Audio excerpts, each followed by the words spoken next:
mu byaremwe, mu biremwa, mu biriho ndetse n'ibizabaho.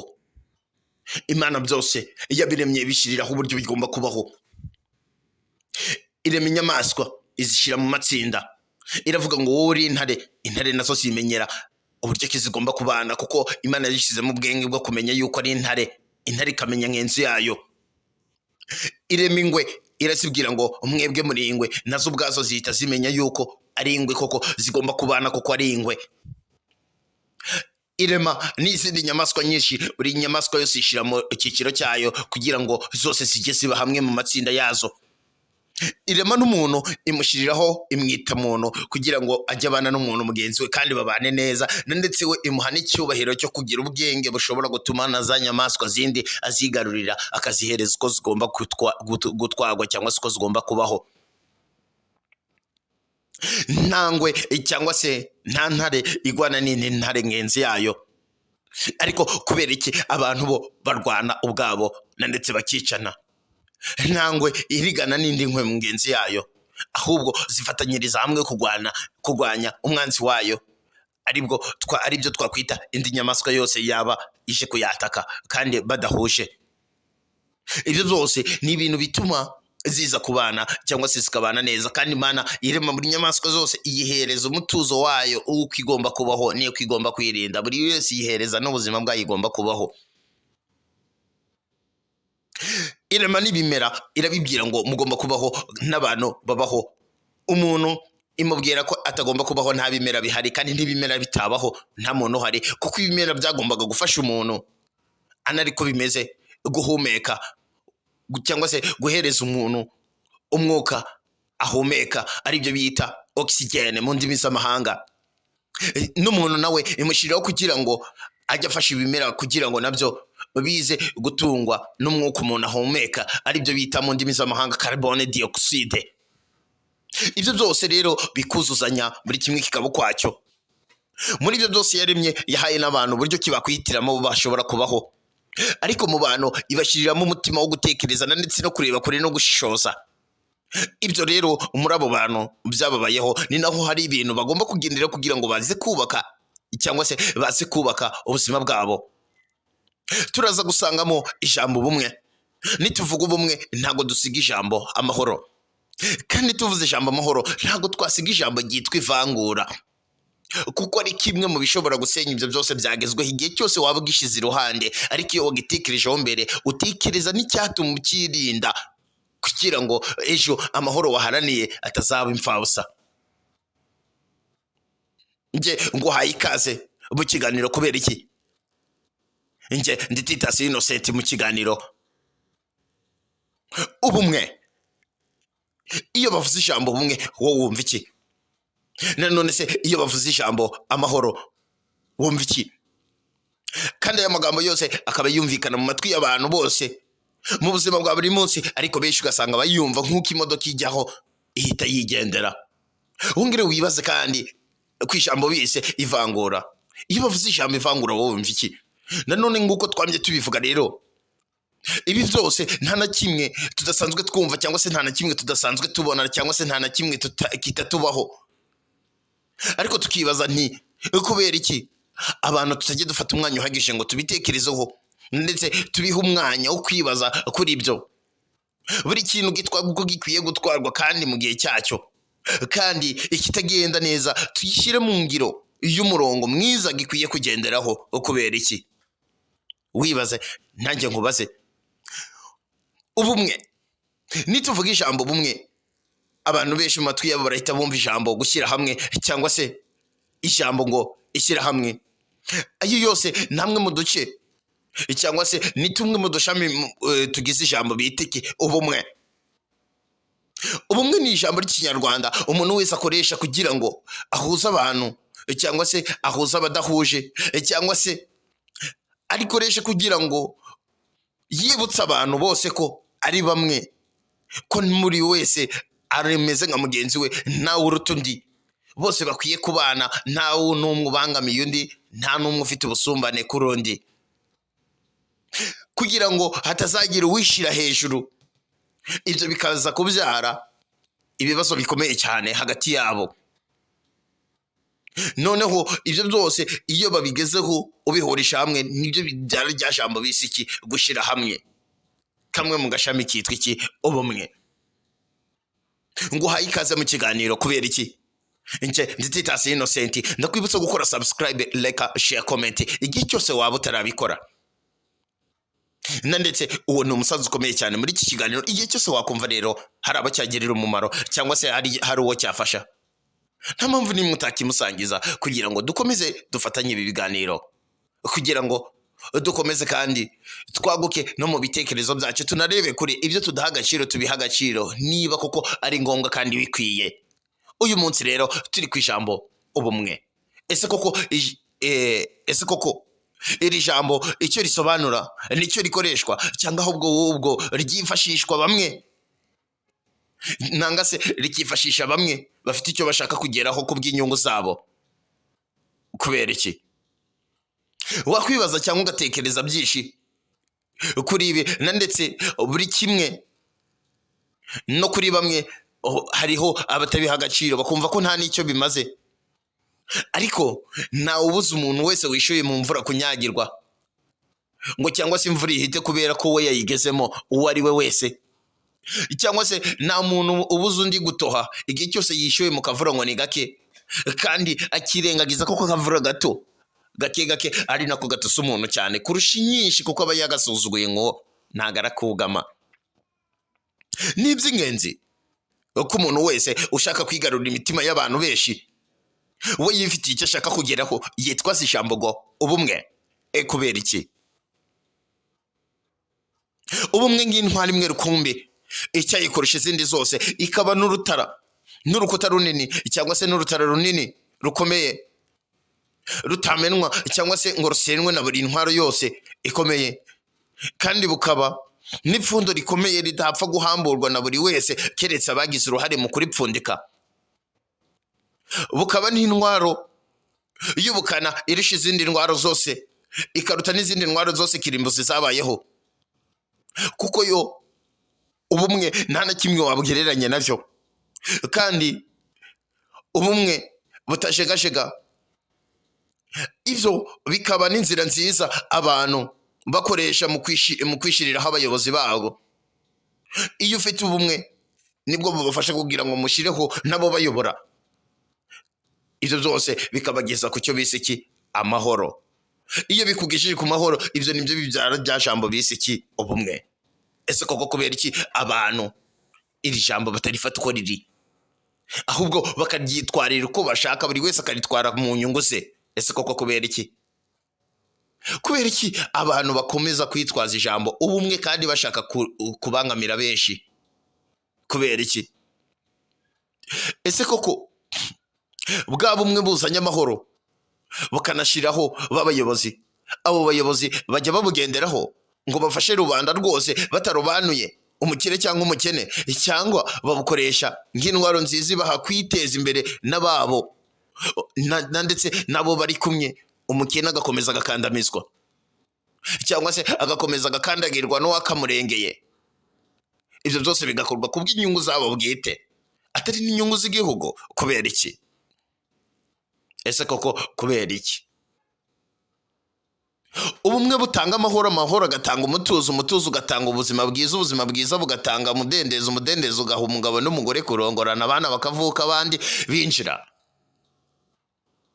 abandi bakarara mu tubara, abandi barara mu nsengero, n'abandi basendana.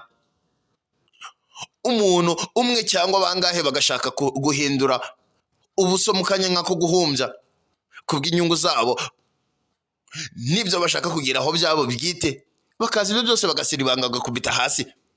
Abandi batagira umutima bakabyishimira. Kubera iki abantu tudahita dutekereza kuri bwa bumwe ngo tubirwanyirize kure, ndetse bitaratugeraho tukabyibuka ari uko tumaze guhomba byinshi? Kubera iki? Kubera ko abantu bibaza impamvu ubumwe ari ingenzi cyane, ariko kubugeraho bikaba ikibazo gikomeye cyane. Kubera iki? ni koko ibyiza kubigeraho birarusha ariko kutabigeraho byo bikarusha kurushaho. Ese koko ubumwe kubugeraho biragoye cyangwa ni ikibazo cy'abagomba gutuma bushyirwaho nangwa se bugerwaho? Byose kubera iki? Ese koko ubumwe bubuze hari icyakwangirika? Wibaze nanjye ngo baze, niba koko kubura ubumwe hari ibyakwangirika, ibyo nitumara kubitekerezaho ubwo nawe urajya ufata icyemezo cyawe mu mutima wawe. Nta bumwe nta mahoro, kandi ushatse amahoro arambye ashaka ukuri. Nta kuri nta bumwe, kandi ushaka ukuri akanakugeraho. Ese koko ukubera iki yashatse kugukoresha nk'uko kuri atakugoretse bimuvira mu rupfu, cyangwa se akajyanwa ahantu ntazi nawe utazi, hazwi n'abamujyanayo gusa? Kubera iki? Ese koko kubabarizwa ukuri ni ubutwari cyangwa ni uburwari? None se niba ikinyoma gikubita ukuri, abakakirwanije bakoma amashyi, ubutwari bwawe bukazavurwa kera utakihari, buriya intwari ninde? Nanone se niba bimeze bityo, ikinyoma tukigumishe ku ntebe imwe y'icyubahiro kuko gishigikiwe? Kubera iki? Reka turebe icyadushoboza kubugeraho, nanone kandi turebe icyatuma butagerwaho. Kubera iki?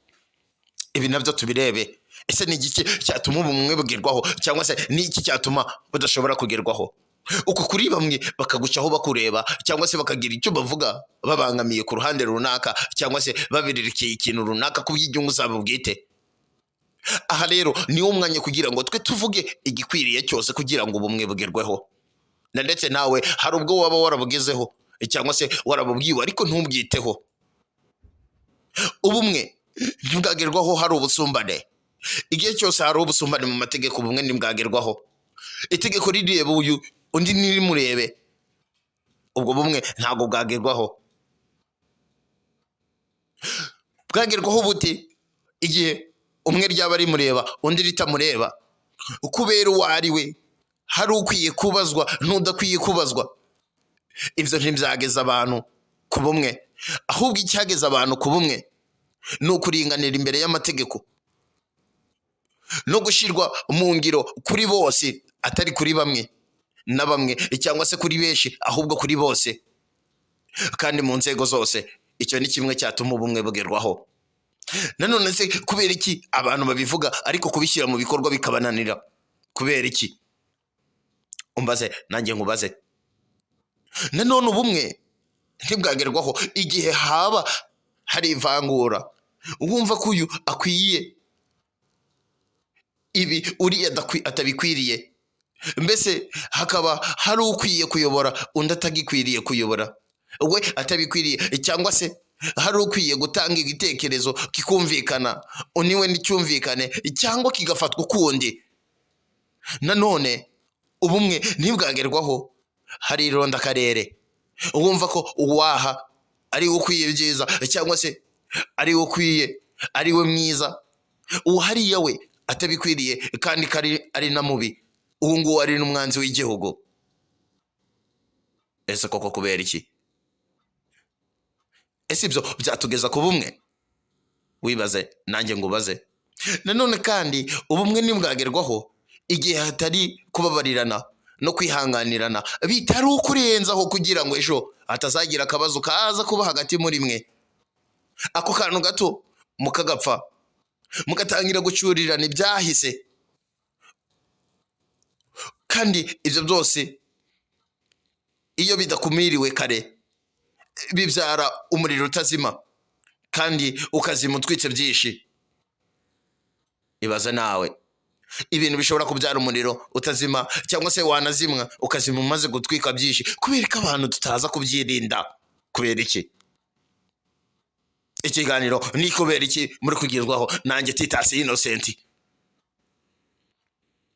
Ibyo byose tugomba kubyirinda, kuko iyo umugabo n'umugore, umugabo ashobora gufata umugore wasambana, barangiza bakiyunga, ejo umugore yataha bwije, ni wenda yatindijwe n'imodoka, umugabo ataramubabariye, yararengejeho, ahita mwadukira kubita ngo avuye kuryamana nangwa se avuye kuraya.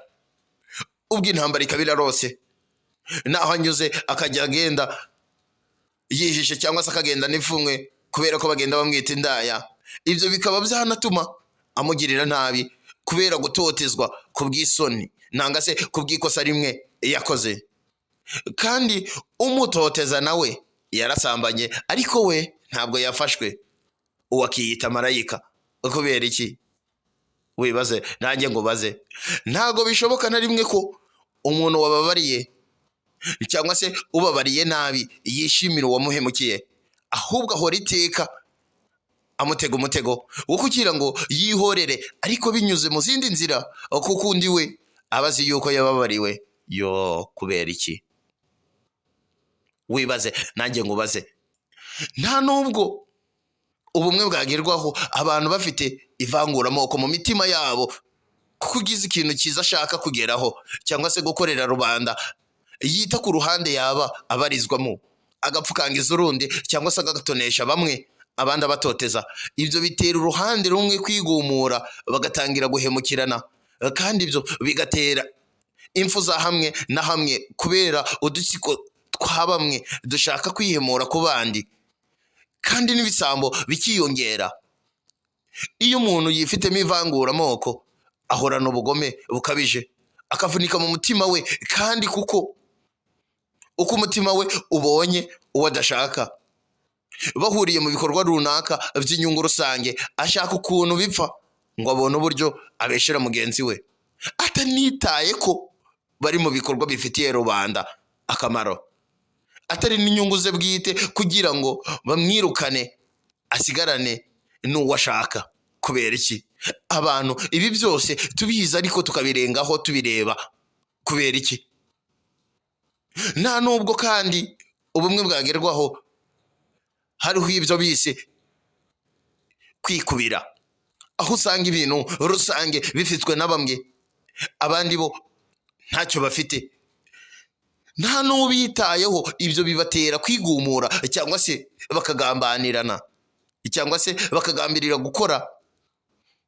gukoraho abatunze, cyangwa se bakagambirira gukuraho abatunze, ngo ntibura nabo babone ibyo bagumana, cyangwa se biyishurire cyangwa se bihorere, kugira ngo ibyo babatunzi babisigarane. Kandi koko iyo bamaze guhemukirana, bya bindi byabo ntibanabisigarana. Noneho ugasanga umukire ibyo akagombye gufashisha umukene ahubwo warabimena, cyangwa se utw'umukene natwo aratumwatse kugira ngo akomeze yigwizeho bya bindi. Ahemukiye benshi kugira ngo akanagambanira bagenzi be kugira ngo we yigwizeho ibye. Kwikubira, icyo ni ikintu kitatuma ubumwe bugerwaho. Ikindi kandi, ubumwe ntibwagerwaho hari akarengane. Abafite imbaraga z'amafaranga n'icyubahiro bazikubitisha batazifite, igihe cyose batabaramije cyangwa se babitambitse imbere mu bikorwa byabo byo gukomeza kwigwizwaho tw'abakene. Ibyo ntabwo byageza abantu ku bumwe. Nanone ubumwe ntibwagerwaho hatari ubwubahane, umukene akubaha umukire n'umukene akubaha umukene mu cyubahiro cye, n'umuyobozi akubaha uwo ayobora, atumva ko ari tapi yo gukiniraho ngo atababara, kandi n'umuturage nawe akubaha umuyobozi atamumenyereye mu cyubahiro cye, kuko iyo uvogereye umuyobozi wawe uba umwimye gutekereza ibyiza, ahubwo akiga uburyo agushira aho ushyira ubwenge ku gihe. Kandi ni n'itegeko ry'Imana kuba wakubaha ukuyoboye. Kubera ko abantu tujye dufata uyu mwanya koko ngo tuze gutekereza kuri ibi bintu. Kubahana ni kimwe mu gituma ubumwe bugerwaho. Ubumwe nanone ntibwagerwaho hatari ukuri, kuko igihe cyose umuntu avuga ukuri akakuzira, ikinyoma kigahabwa intebe, abantu bazagambanirana, bagambanirira n'igihugu kubw'indamu zabo. Kandi ukuri niwo mwami w'ubumwe, kuko atahari ukuri n'amahoro ntabwo byagerwaho. Ariko ukuri kuhari amahoro araramba, nta karengane, nta kubogama bihaba. Ariko kandi ukuri si ugushira abantu mu bibazo. Aka kantu mukumve, ukuri si ugushira abantu mu bibazo. Kwa kuri ubona akantu gato kandi gashobora gusenya rubanda nyamwinshi cyangwa se kakangiriza byinshi, wowe akaba ari kugendera utanga ku bw'inyungu zawe bwite kugira ngo usenye abandi. Uko kuri ntago gukenewe, ahubwo ukuri ni ukuvugira bose, kutarobanura kandi guharanira inyungu nyamwinshi, kandi nta n'umwe ubongamiwe kugira ngo abandi ngo bagerweho. Icyakora iteka ryose ukuri kubangamira ikinyoma, kandi uwo nawe uvuga ikinyoma azagaragara yuko abangamiwe.